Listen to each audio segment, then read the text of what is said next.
உங்ககிட்ட ஒரு கொஸ்டின் கேட்கணும். நீங்க விளையாடின முதல் ஸ்போர்ட்ஸ் என்ன ஸ்போர்ட்ஸ்? ஸ்ட்ரீட்டில் கிரிக்கெட் விளையாண்டுருக்கோம். எங்கள் ஃபாதரே வந்து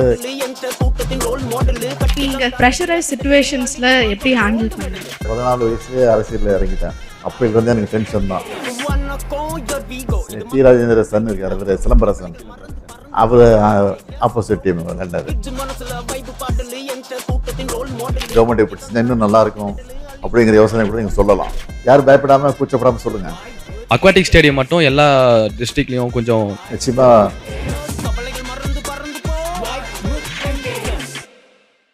வணக்கம் ஐயா. இன்னைக்கு நம்மளோட தமிழ்நாடுக்கு எல்லா யங் டேலண்ட்ஸ் எல்லாம் இங்கே வந்திருக்கோம். ஆரம்பிக்கிறது முன்னாடி என்னோட ஃபஸ்ட்டு இன்ஸ்டன்ஸ் நான் உங்களை பார்த்தது வந்து 2007 நான் காமன்வெல்த் கேம்ஸ் வின் பண்ணிட்டு வந்திருந்தேன்.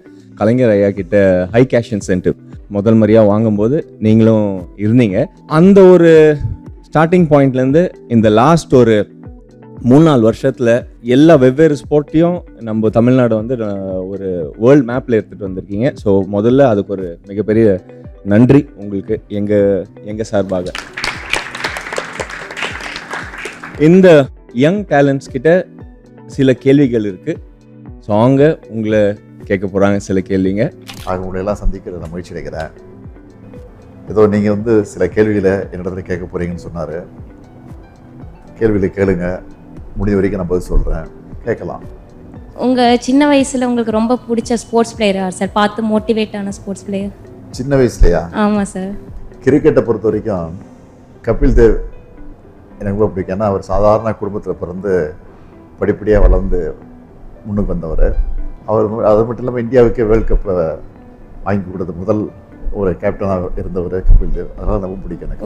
அதுக்கப்புறம் கவாஸ்கர், அது தொடர்ந்து டெண்டுல்கர், தோனி.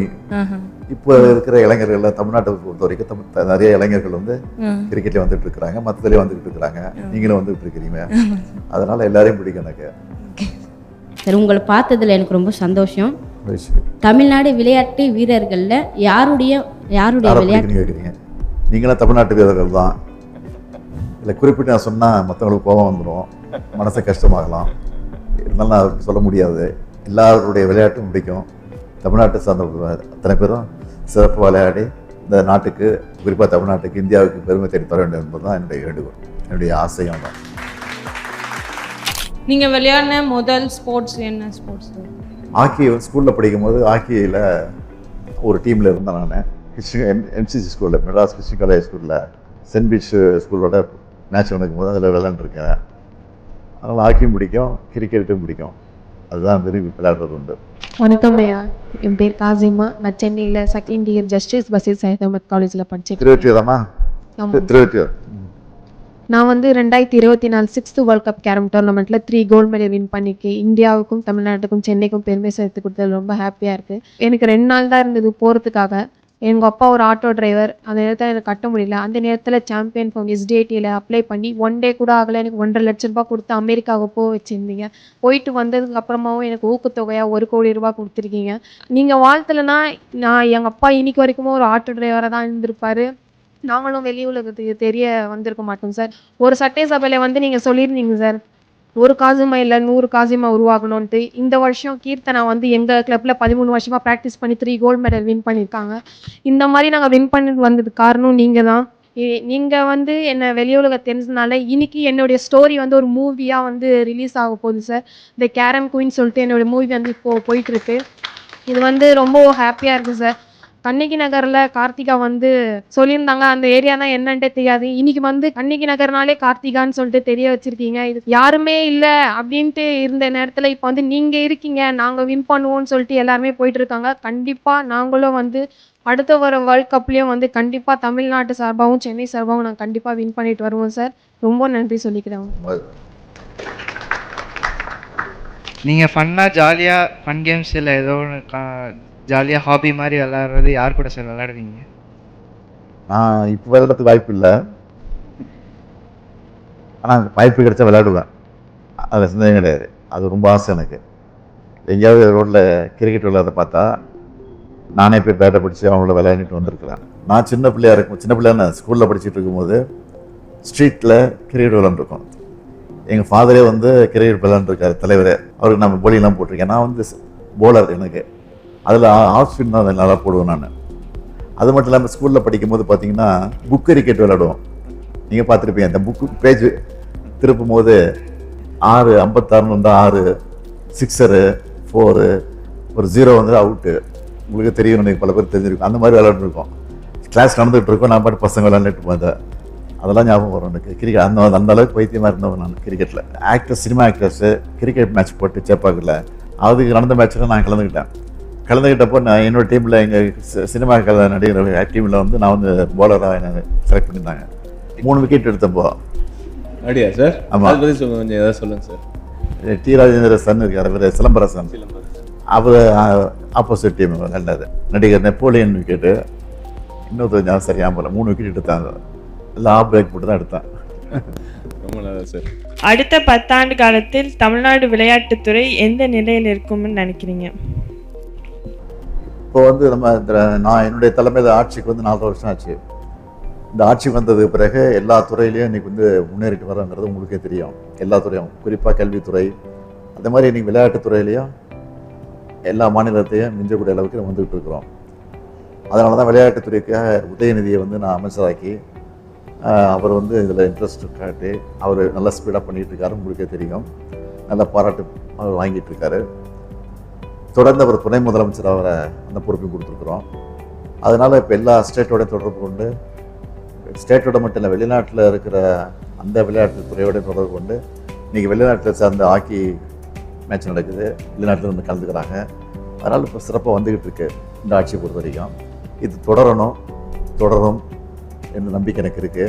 நீங்கள் ப்ரெஷரைஸ் சுச்சுவேஷன்ஸில் எப்படி ஹேண்டில் பண்ணுவீங்க? நான் வந்து 14 வயசுலேயே அரசியலில் இறங்கிட்டேன். அப்போலேருந்து எனக்கு டென்ஷன் தான்.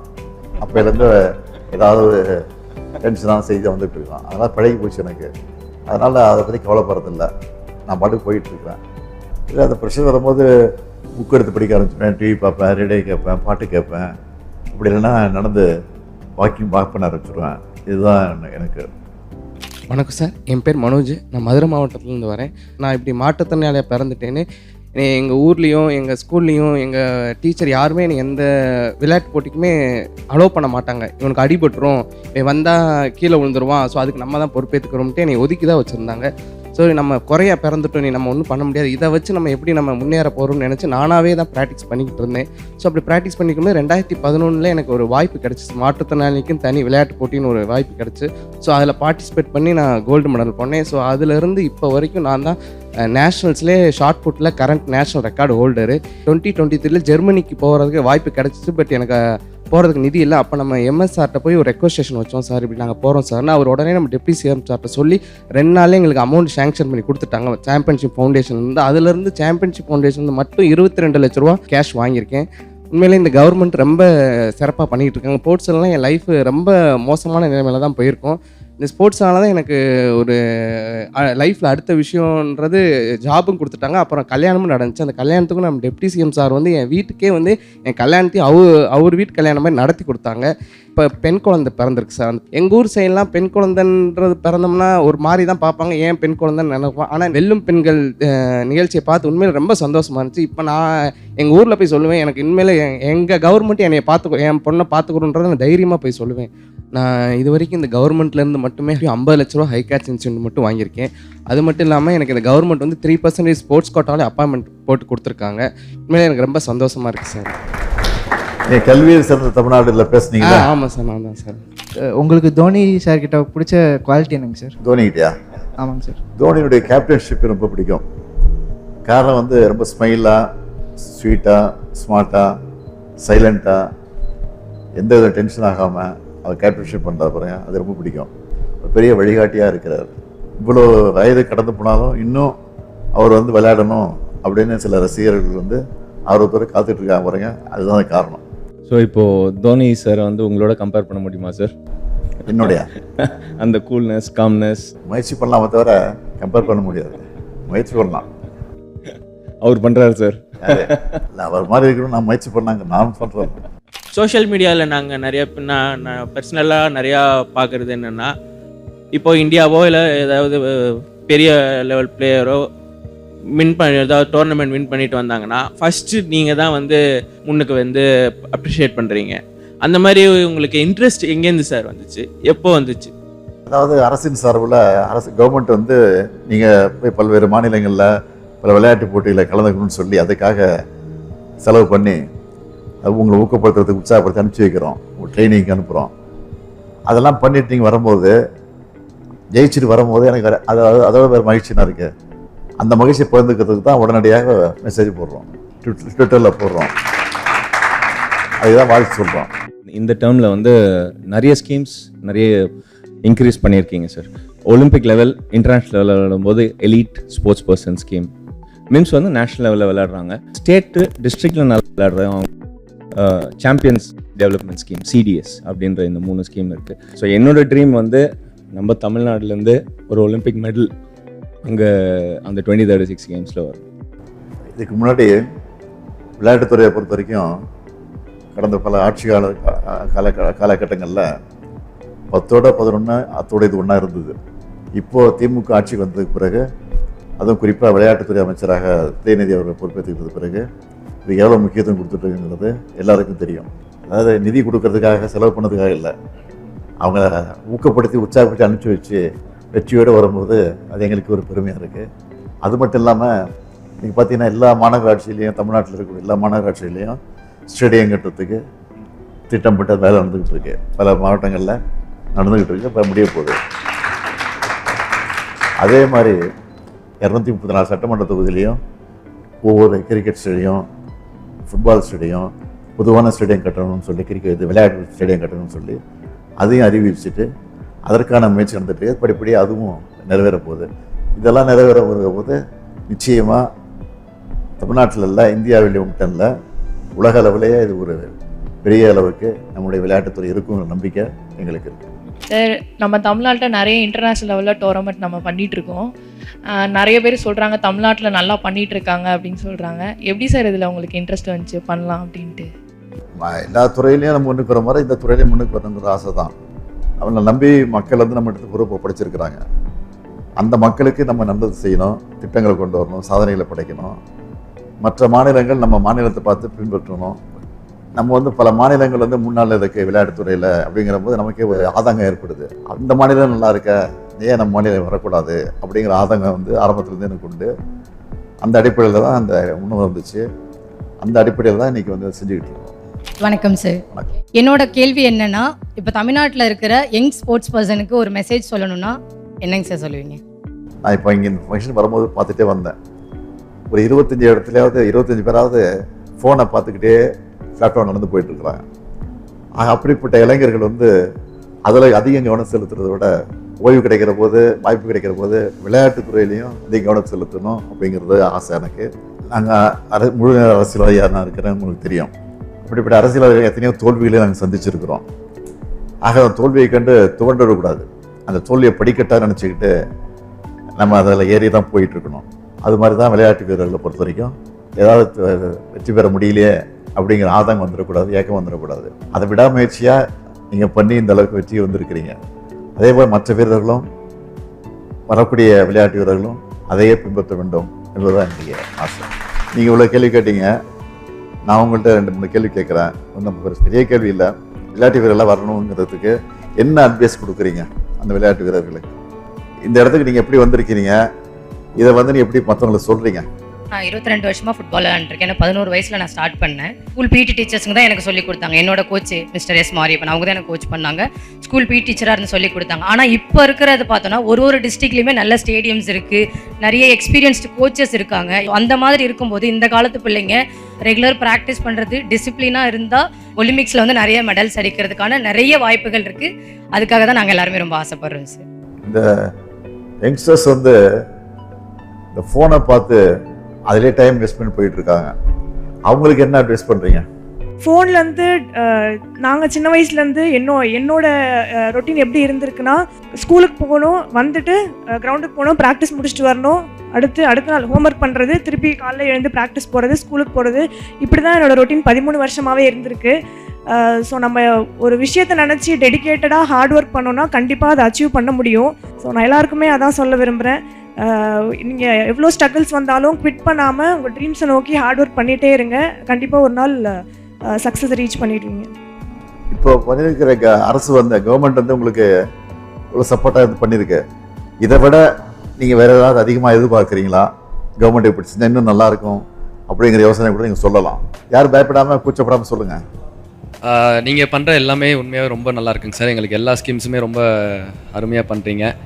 இதுக்கு மேலே எதிர்பார்க்கறதுக்கு பண்ணிட்டு இருக்கிறத குறைகள் தான் சொல்லலாம். குறைகள்னு சொல்கிறதுக்கு எதுவும் இல்லைங்க சார். ஆக்சுவலாக அக்வாட்டிக் ஸ்டேடியம் மட்டும் எல்லா டிஸ்ட்ரிக்ட்லேயும் கட்டி நான் நிச்சயமாக சொல்கிறேன், அக்வாட்டிக்ஸ்லேயும் நல்ல ஒரு நம்ம அண்ணா சொன்ன மாதிரி நாங்கள் 36 ஒலிம்பிக்ஸில் நிச்சயமாக நாங்கள் மெடல் பண்ணுவோம் சார். நிச்சயமாக வரக்கூடிய காலகட்டத்தை பண்ணி கொடுப்போம், நம்பிக்கையோடு இருங்க. நோட் பண்ணி வச்சுங்க. Thank you sir. வணக்கம் சார், என் பேர் ஸ்ருதி, இன்டர்நேஷ்னல் பேஸ்கெட்பால் பிளேயர். என் சொந்த ஊர் மதுரை. எனக்கு அப்பா அம்மா இல்லை. அம்மா நான் 11th ஸ்டாண்டர்ட் படிக்கும் போது இறந்துட்டாங்க. அப்பா காலேஜ் ஃபஸ்ட் இயர் கோவிட் டைமில் இறந்துட்டாங்க. எனக்கு ஒரு செகண்ட் வேர்ல்டு அப்படியே நின்று ஃப்ரோஸ் ஆனால் எப்படி இருக்கும்? யாருமே இல்லை எனக்கு திரும்பி பார்க்க, ரிலேட்டிவ்ஸ்லேருந்து யாரும் இல்லை. ஹாஸ்பிட்டலில் நான் மட்டும் இருக்கேன். அம்மா செயின் அடகு வச்சு எல்லாமே கஷ்டப்பட்டு தான் நான் எங்கள் அப்பா இறுதி சடங்கு எல்லாமே முடித்தேன். எல்லாருமே அப்பா அம்மாவோட ஜாலியாக சந்தோஷமாக இருக்காங்க. ஆனால் எனக்கு மட்டும் ஏன் இந்த மாதிரி இருக்கணும், கஷ்டப்படுற மாதிரி இருக்கே அப்படின்னு ஒரு டைமும் ஃபீல் பண்ணுவேன். ஆனால் ஒன்று மட்டும் நான் விடலை, பாஸ்கெட்பால் மட்டும் நான் ஸ்டாப் பண்ணவே இல்லை எக்காரணத்துக்கு கொண்டும். எனக்குள்ளே அந்த வெறி, எங்கள் அப்பா ஒரு ஸ்போர்ட்ஸ் பர்சன், ஹாக்கி பிளேயர். அப்பாவுக்கு ரொம்ப ஆசை நான் தமிழ்நாடுக்காக ஆடணும். ஆப்வியஸாக தெரியும் மதுரையில் ரொம்ப லோ இதில் வர்றோம் நாங்கள், இதெல்லாம் எங்கே சாதிக்க போகுதுன்னு நிறையா பேர் என்னை பார்த்து பேசினாங்க. சென்னை வந்தேன். 8 hours ஒர்க் பண்ணுவேன் டெய்லியும். என் கூட பிறந்த தம்பி இருக்கான், அவனையும் நான் தான் பார்த்துக்கணும். SDT ஹாஸ்டலில் தான் படித்தான். இந்தியாவுக்காக என்னை செலக்ட் பண்ணாங்க ஃபர்ஸ்ட் 19th ஏஷியன் கேம்ஸ். அப்படியே படிப்படியாக எனக்கு தெரியும் ஆப்வியஸாக நான் வேலை வாங்கிடுவேன்றது எனக்கு தெரியும், ஷுவராக தெரியும். ஆனால் எனக்குள்ளே என்னென்னா, நம்ம இவ்வளோ கஷ்டப்பட்டோம், தமிழ்நாடுக்காக ஆடணும், ஏன் நம்மளுக்கு தமிழ்நாட்டில் வேலை கிடைக்கல? அந்த ஒரு கேள்வி எனக்கு இருந்துகிட்டே இருந்தது. எனக்கு ஆஃபரும் வந்தது, சதர்ன் ரயில்வேலேருந்து வெளியே ரயில்வேலேருந்து ஆஃபர் வந்தது. என் சர்டிஃபிகேட்ஸ்லாம் வச்சு அப்ளை பண்ணேன். அதில் டெப்டி சிஎம் உதயநாட்டை கூட பேசியிருந்தான்னா எப்போ எங்களுக்கு வரும். டிசம்பர் 23, 2024 என் லைஃப் அப்படியே ஒரு சேஞ்ச் ஆச்சு. ஒரு 1ஆம் தேதி வந்தாலே எனக்கு பயமாக இருக்கும். ஐயோ நம்ம ஹாஸ்டல் ரெண்ட் கட்டணுமே, சாப்பாடுக்கு என்ன பண்ணுவோம், தம்பி காசு கொடுக்கணுமே, அவ்வளோ பயந்த என்ன. இப்போ 31st வந்தாலே எங்கள் அக்கௌண்ட்டில் கிரெடிட் ஆகிடும் 80,000. ஆர்டர் காப்பிலாம் வாங்கும் போது எனக்கு அந்த சந்தோஷத்தை வெளிப்படுத்தவே முடியல. அதுக்கு மெயினாக நீங்கள் தான் சார் ஒரு ரீசன். இப்படி இருக்க இளைஞர்களுக்கு நீங்கள் ஒரு எனர்ஜி பூஸ்டர் மாதிரி இருக்கீங்க. இப்போ இந்த தமிழ்நாடு கவர்மெண்ட் செய்கிறதெல்லாம் பார்க்கும்போது இப்படி இருந்த என்ன இவ்வளோ தூரம் தூக்கி வச்சுருக்காங்க, அது வார்த்தைகளால் சொல்லவே முடியல. ரொம்ப நன்றி சார். எனக்கு எப்படா உங்கள்கிட்ட பேசுவோன்னு ரொம்ப ஆர்வமாக இருந்தேன். எங்கேயுமே பேச வாய்ப்பே கிடைக்கல உங்ககிட்ட. உதயநிதி அண்ணா வந்திருந்தாலுமே எனக்கு அவ்வளோ சந்தோஷமாக இருந்திருக்கும். அவரும் இல்லை, பட் ஆனால் நீங்கள் கண்டிப்பாக அவருக்கும் நான் நன்றி சொன்னேன்னு சொல்லிவிடுங்க சார். எல்லாமே இந்த வாய்ப்பு கொடுத்த அனைத்து நல்ல உள்ளவங்களுக்கும் நன்றி சார். Thank you sir. உங்கள் எல்லாரையும் சந்தித்ததில் நான் மிகுந்த மகிழ்ச்சி அடைகிறேன், பெருமைப்படுறேன். நீங்கள்லாம் இன்றைக்கி விளையாட்டு வீரர்களாகவும் வீராங்கனைகளாகவும் உருவாகி பல்வேறு சாதனைகளை புரிந்து தமிழ்நாட்டுக்கு, இந்தியாவுக்கு பெருமை தெரிவித்தக்கூடிய வகையில் நம்முடைய விளையாட்டு போட்டிகளை பங்கேற்று வெற்றியை தேடி தந்திருக்கீங்க. நீங்கள் உலக அளவில் விளையாட்டுத்துறையில் தமிழ்நாடு முன்னணி இருக்குங்கிற பேர் வந்தால் அது எனக்கு மட்டும் இல்லை, தமிழ்நாட்டில் உங்களுக்கும் பெருமை தான். அந்த பெருமைக்காக காத்துட்டு இருக்கிறேன். வரும் நம்பிக்கை எனக்கு இருக்குது.